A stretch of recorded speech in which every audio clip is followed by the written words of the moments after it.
Johnny first came to my attention about 4 or 5 years ago actually. I was actually contacted via his social worker who wrote to me and asked if I would look at an anonymous pen picture of a certain gentleman who'd committed a very serious crime involving a knife. So I put something together around this anonymous pen picture, and I thought that was that really, because nobody was bringing anybody forward for me to meet, because apparently this young man wouldn't meet me or anybody else for that matter. He was obviously very traumatised by the events. But his father actually contacted me, and he said, "Oh, look, I've read what you've written, and would it be possible for me just to come and throw some ideas around with you, because we've struggled to get the support that we need." And we all sat in a room together, and at first it was very difficult because Jonathan absolutely refused to engage. He had his hood up, he had his sunglasses on, and he was completely ignoring me. I didn't expect Jonathan to engage at all, but his dad had sort of said to me that he was really big into motorbikes. So what I did halfway through our conversation was I just slid a signed picture of James Toseland, who's a GP racer, in front of Jonathan, and carried on talking to his dad. And we talked about motorbikes, we talked about the TT, the Isle of Man, all of which I knew Jonathan was interested in, and all of which I could see slight interests arising in Jonathan. And then all of a sudden the hood came down, the glasses came off, and he started talking to me about motorbike racing. And at that point, I could see that you know, this young man wasn't unreachable at all. He just needed somebody to talk to him about something that he was confident in conversing about. One of Jonathan's biggest problems is confidence. So it isn't that he won't engage with you, he won't converse with you, it's because he's terrified actually. He's terrified that you won't accept him. If I've learnt one thing about Jonathan, it's that he craves acceptance, so he makes him very vulnerable to everybody else in society. As soon as he realised that I wasn't going to judge him, I wasn't frightened of him, and that I wanted to listen to what he had to say, he started chatting. And eventually, over a period of time, we talked to Jonathan, and he decided that he would come and spend his community treatment order, because that's what the judge decided, here with us. For Jonathan, living with people with any sort of disability, because Jonathan doesn't see himself as having any level of disability at all, he came to live here and he found that difficult. Although he was very kind and very caring towards the other people that live here, he certainly wasn't, this wasn't what he envisaged for his future. And we spent many evenings running across the countryside, not so much together as Jonathan running and me following. But for the most part, it would be consistently Jonathan with me following him. In fact, I do remember on one occasion, I think on the 8th field, I actually shouted to him, "Please don't jump over any more ditches. I genuinely don't think I can jump any more ditches." I thought, I'm going to fall in a ditch at some point, but I didn't. And he stopped at that point, and he said, "Why are you still following me?" And the answer was quite simple, it's because I care. And at that point, sort of you could see the fight go out of him, because that's all he wants. He wants acceptance, he wants somebody to be bothered about what happens to him. I stood in the middle of this field, and the herd of cows then came towards me, and I pretty much had nowhere to go. I had a hawthorn hedge here with barbed wire, and there was no way I could run back up the hill, up the field. And I was frightened, really frightened, because there was a big herd of cows and they were all walking towards me. Now, whether that was dangerous or not, I don't know, but it felt very dangerous at the time, and I was kind of frozen to the spot. And Jonathan must have been watching this from where he was, came running back up the field, scared the cows off for me, told me to stand still, and very much became the saviour really for that day. And that stopped him from being anxious, because the fact that I needed him and he thought something bad was going to happen to me, he then turned that around and came running up the field to save me.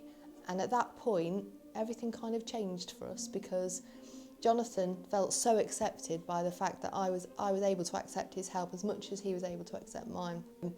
The day that his community treatment order ended, he decided he wanted to be with Charlotte, and Charlotte and him then got together and they set up a tent in a local park, which created even more challenges for us as a service provider. But we won't give up, we don't give up, and we thought, okay, this is how Jonathan wants to live his life.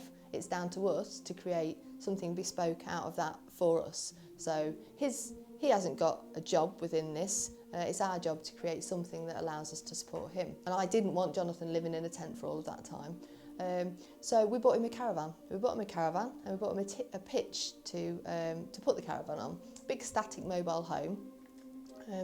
And Charlotte and he lived in that for quite some time actually. He got interested in the water skiing that went on in that environment.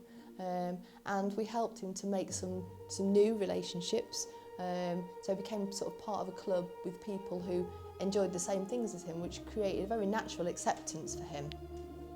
So I met with the local landlords, I met with the local police, I met with the local shopkeepers, and we talked about autism, we talked about Jonathan, and I gave him my card and I said, if you have any problems, please don't sort of put your hands in the air and shout help, ring me and I'll come and help.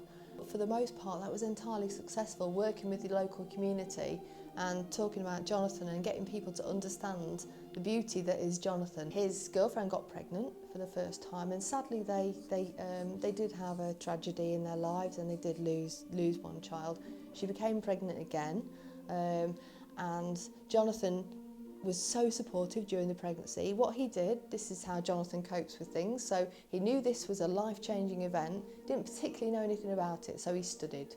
So he downloaded, he's literally an expert, he could tell you what temperature of milk a baby's bottle should be at, he can tell you exactly what the pros and cons are of this nappy against another nappy.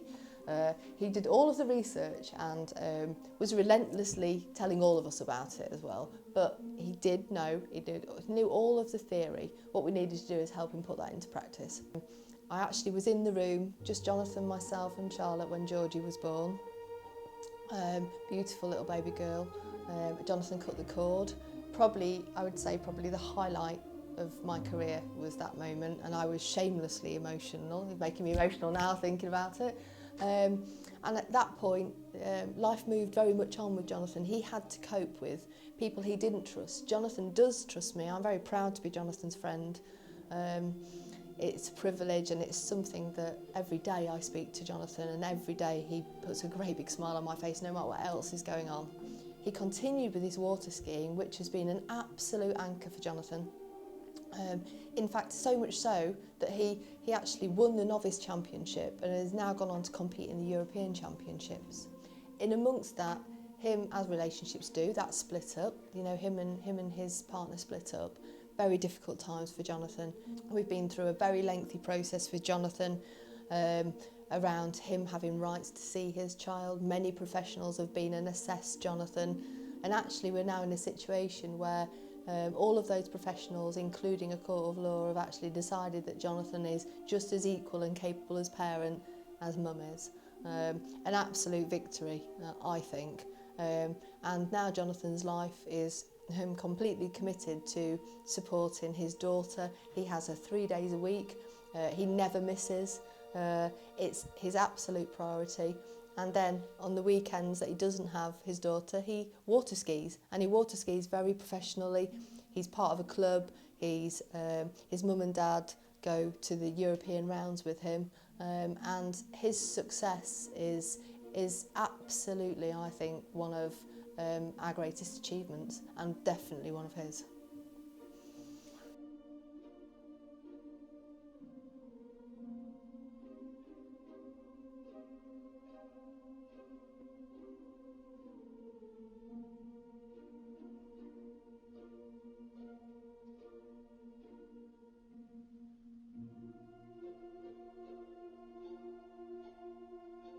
I was contacted by a family in absolute crisis. They'd been in their current situation for 5 years And their current situation was one of complete and utter desperation at the time at which they sort of picked up the phone to me. Their son, who has autism, quite literally lives in the bottom of their house, where he can't cope. He's now got himself into a situation where, because nobody's interacted, nobody's put any strategies in place, nobody's helped them, he's got into a situation where he can't actually bear anybody to be in that space, in that environment.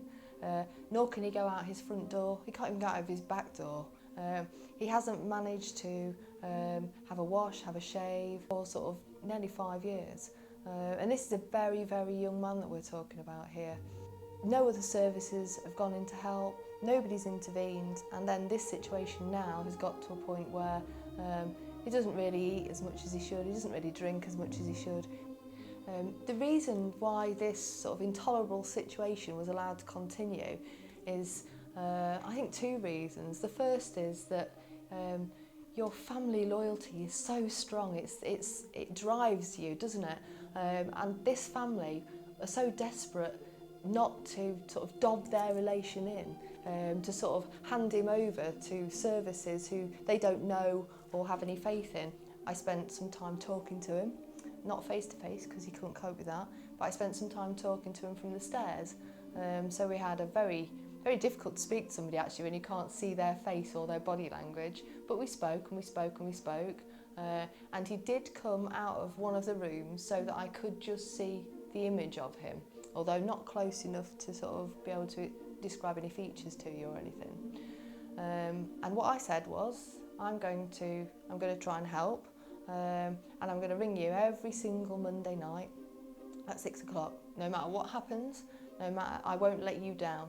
Now I've been having those weekly phone calls for a short period of time, a few months. I've also been back to see him, and we did make huge progress in that this time he actually stood up in his room so that I could see him through the mirror and he could see me.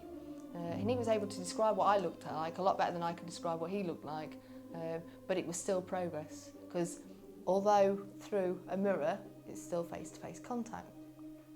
I'm continuing with those phone calls, and we haven't missed one yet, and we are now in month 9 of our relationship, and that relationship has very much evolved now. It used to be that I would just fire questions and he would or wouldn't answer them.